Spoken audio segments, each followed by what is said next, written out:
The cockpit sidewalls of the Messerschmitt 109 are installed and the various components attached prior to painting. They are then undercoated and the base colour is applied using an enamel paint. The fine detail is now painted, and once this is done, an acrylic wash is applied directly onto the previous coats without the use of a barrier.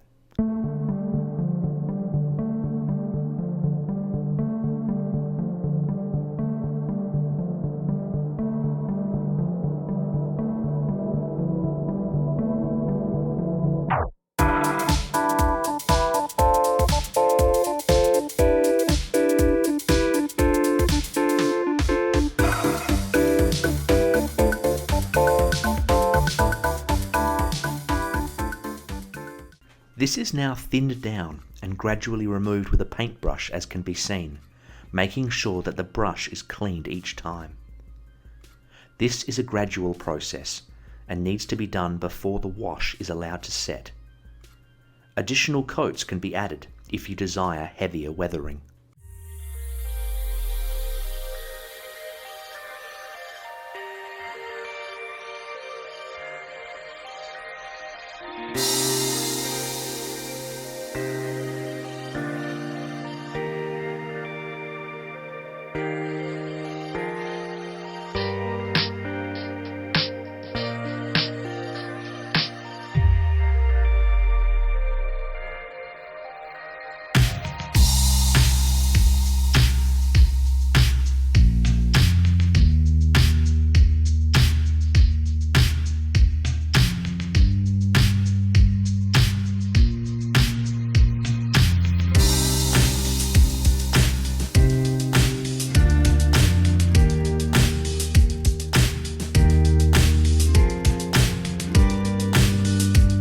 The main cockpit assembly in its final construction minus the chair can be seen.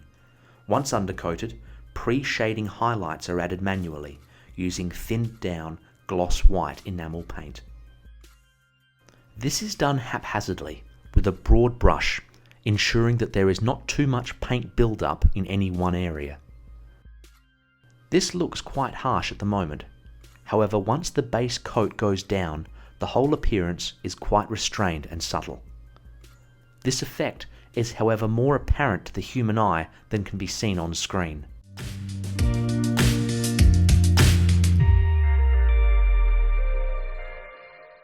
An acrylic wash is now applied directly onto the base paint as before.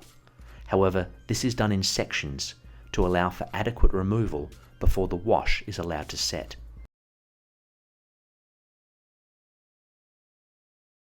Final cleanup is now done using a cotton bud to the desired level of dirtiness. It should be noted that it is much easier to add more weathering than it is to remove excess.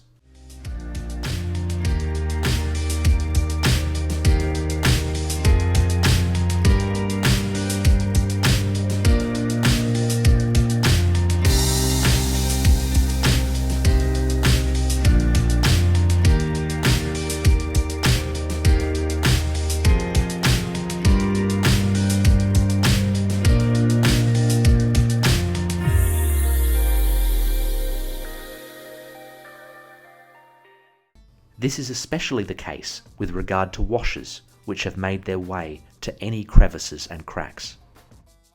To complete the visual effects, chips are now added to the floor, where there would have been scuffing of the paint by the pilot's boots.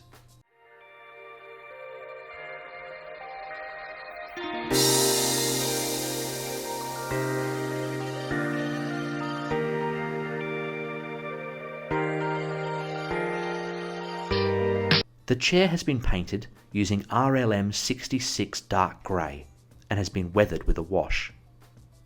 Chips are now added on the edges of the chair as well as on the base and the centre. Once this is complete, the seat belts are now added, glued in place and allowed to set before being bent into the desired position.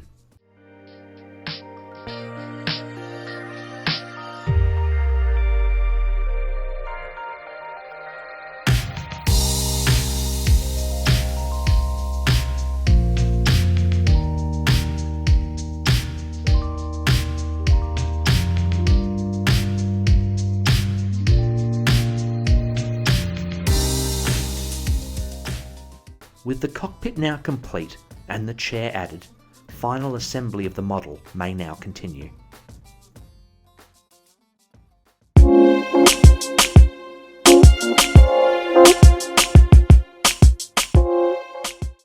Next on the agenda is the Aries wheel bay resin set for the MiG-23. Once the undercoat is complete, the base coat of light grey is now applied, ensuring that all the nooks are covered. Once this is done, the various components and wires are painted. The colours chosen for these wires were based on reference photographs. This should be done where possible to assist in choosing the appropriate colours for the intricate assemblies of cables, as this not only maintains authenticity but can assist in an otherwise difficult choice.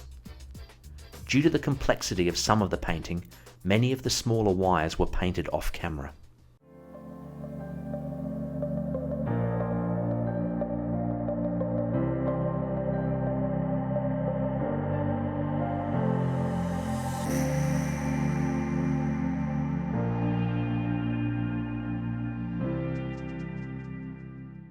A dark grey acrylic wash is used directly on the base coat without any barriers applied. This is done for two reasons. Firstly, a barrier causes the wash to remain predominantly in the cracks without affecting the primary surface too much. And secondly, to allow the wash to slightly soak into the base colour, adding a worn look. Be aware that if you decide to do this, there is a limited time frame available before the wash soaks in too much and sets. This is why it is done in sections, to allow for adequate time to work each area. In this option, the majority of the wash is removed using a paintbrush, which is soaked in thinner and regularly wiped onto a paper towel. This allows for a great deal of control, as the level of weathering with the wash can easily be dictated by the paintbrush.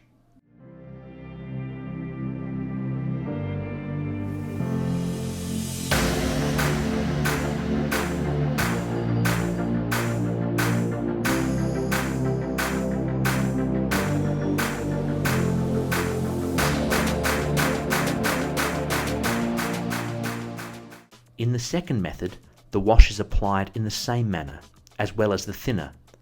However, the majority of the removal is done using cotton buds. This method is quicker and therefore allows for a greater margin of error. However, a brush may still be needed to get into the difficult recesses.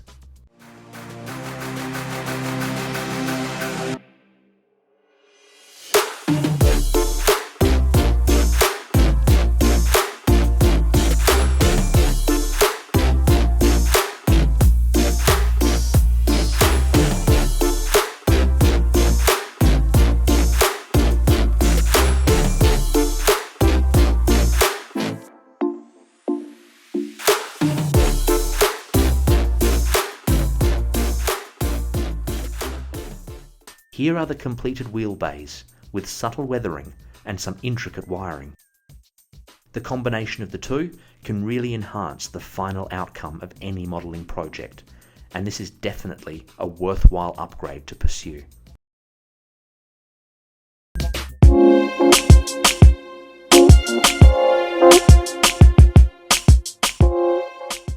To demonstrate the differences in the possibilities of displaying this eye-catching feature, both the resin and photo etch upgrades will be completed. Once again, as with the cockpits, the photo etch is significantly easier to use. However, as you can see, the resin truly excels. Put a dab of superglue onto a surface and then carefully dip the part into it, removing any excess by wiping the part on a surface. Now place the part in its required position.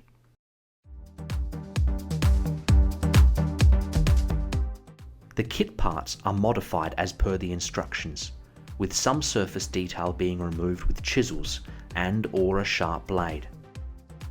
The base colour for the frame has been added, as well as the supporting photo etch parts. Now all the face plates are glued in place.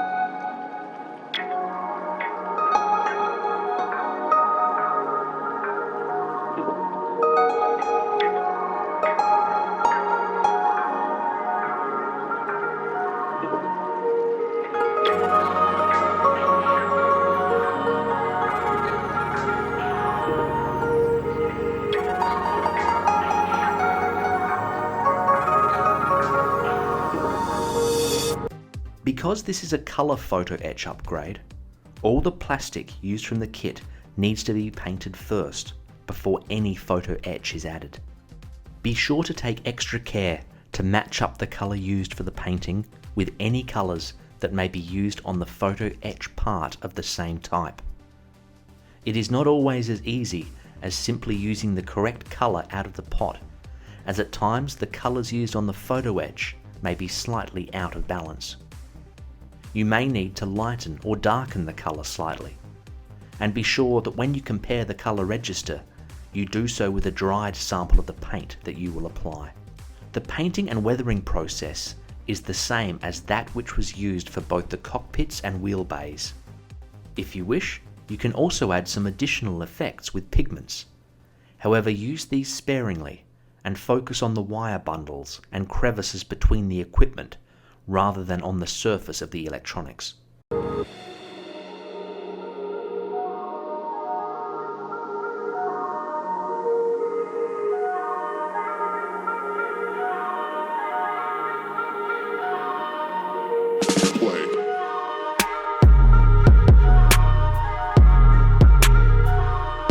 In order to bring out the full value from such upgrades, care should be taken to paint the fine detail as accurately as possible, and using the weathering process to smooth out any imperfections.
This brings us to the conclusion of the third episode in the Teaching Techniques series.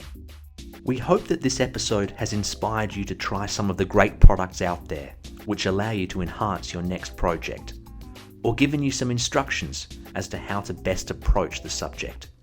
Until next time, happy modelling.